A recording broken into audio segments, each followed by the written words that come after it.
The American campaign in Iraq has not been cheap, coming at a cost of more than $1 trillion and almost 200,000 lives. Iraq's newly established democracy still lies vulnerable after a century of foreign influence and totalitarianism. Despite the high cost of recent war to the West, however, the West has been fighting in Iraq for the past century. In the summer of 1920, the people of Lower Mesopotamia rose up in conflict against the United Kingdom's imperialist occupation of their homeland, prompting London to compromise and sponsor King Faisal I as the leader of a failed puppet state, thus offering the West a clear warning against interfering in the fragile and complex realm of Iraqi governance today. In 1915, World War I was rapidly escalating. Busy fighting the war, the Ottoman Empire, a central power, faced revolt in the Arabian Peninsula. A Sunni religious leader from the eastern shores of the Red Sea, named Sharif Hussein of Mecca, sensed a chance for a power grab to take control over a lawless land occupied by warring tribes. Claiming lineage to the Prophet Muhammad, he approached Henry McMahon, a British military officer, about a potential alliance. In their letters, now known as the Hussein-McMahon Correspondences, Hussein indicated a desire to attack the Ottomans from the south with the backing of a powerful British army. As this would further weaken the Ottomans, a British enemy in the Great War, McMahon responded delightfully, promising on behalf of the UK to recognize and support the independence of the Arabs. That small compromise to acknowledge a future independent Arab state gave birth to a new alliance. In the resulting Arab rebellion, the British and Hussein pushed north in a slow and prolonged conflict. Meanwhile, a separate British force was invading up the Euphrates, weakening the Ottomans further. Together, Baghdad was captured by March of 1917, and Damascus fell soon after, defeating an Ottoman army thinly stretched across many fronts. In conjunction with the Arabs, the area had been liberated from the Ottomans and was primed for new leadership. The British, however, would not be able to live up to Hussein and McMahon's compromise. During the war, high-level French and British diplomats had signed a top-secret agreement called Sykes-Picot.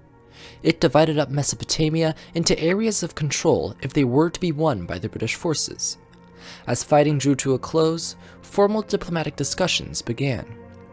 British proposals to honor the compromise between McMahon and Hussein only infuriated the French, as it violated the agreement that they had signed. After more than a year of negotiations without any Arab presence, a compromise was reached to keep Europe happy. France could govern Greater Syria and Great Britain Greater Mesopotamia, using a newly devised legal entity called League of Nations Mandates. While negotiations dragged on, temporary military rule had been put in place by the UK in Mesopotamia immediately after the war.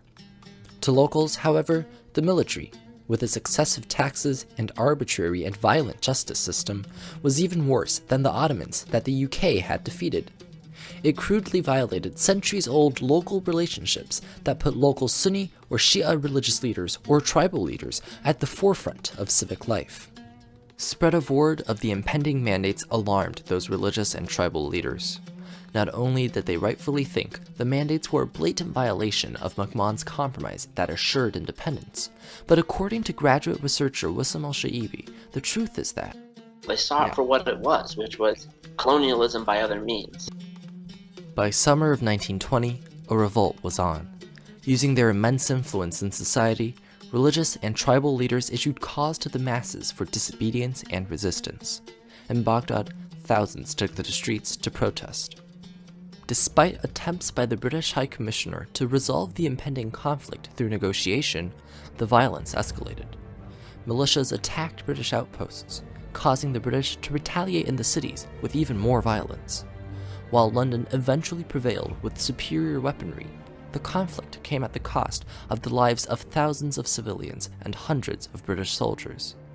In the UK, the violence led many to condemn the occupation.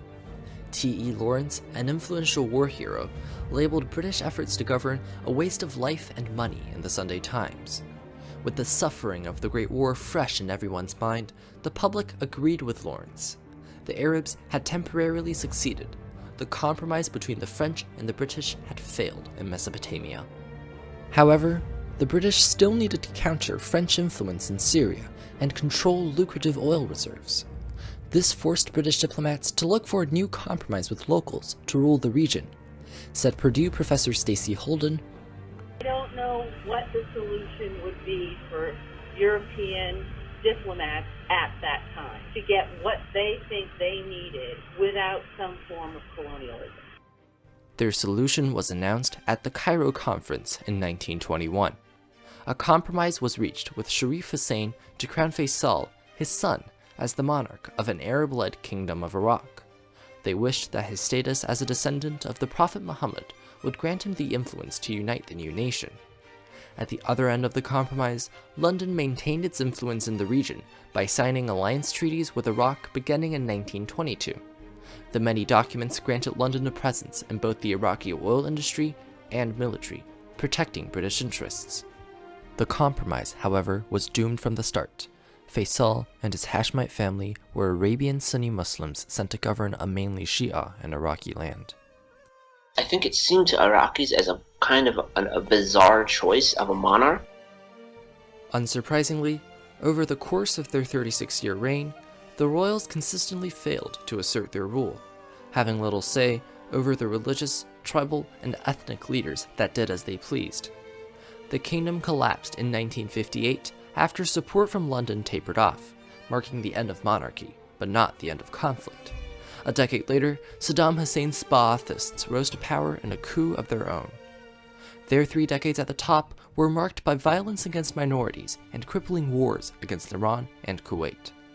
His rule fell apart in 2003 after President George W. Bush announced a campaign to disarm Iraq, to free its people, and to defend the world from grave danger. This latest conflict in Iraq has only created more chaos in the region.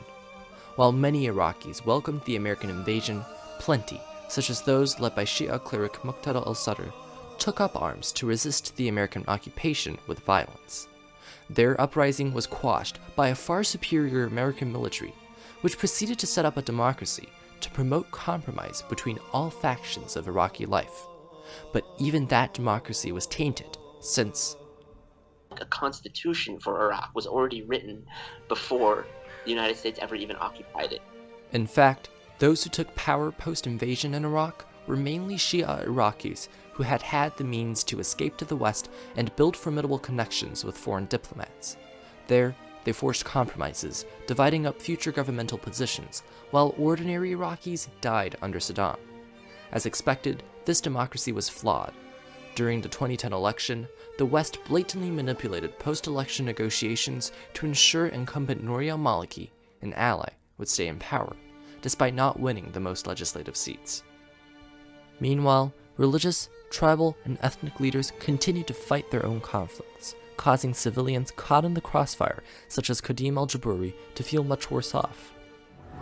راح صدام وجانا ألف صدام.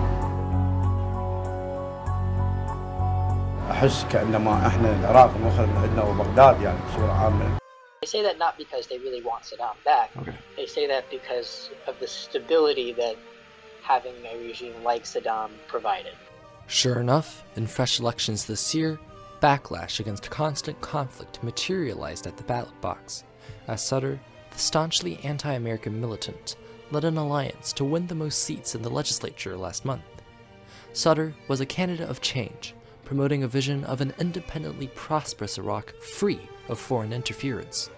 Just like before, Western compromises to control Iraq from the outside have failed in the eyes of the people. Indeed, across the past century, endless Western effort, lives, and money have been poured into Iraq.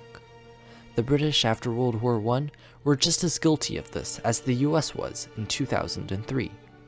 However, as the world becomes increasingly volatile, the West will only face this choice again elsewhere: to intervene or to remain on the sidelines. Iraq has only taught the same lessons twice over. Armed intervention will create devastating conflict, and power-sharing compromises between the elite will fail, while only alienating a people.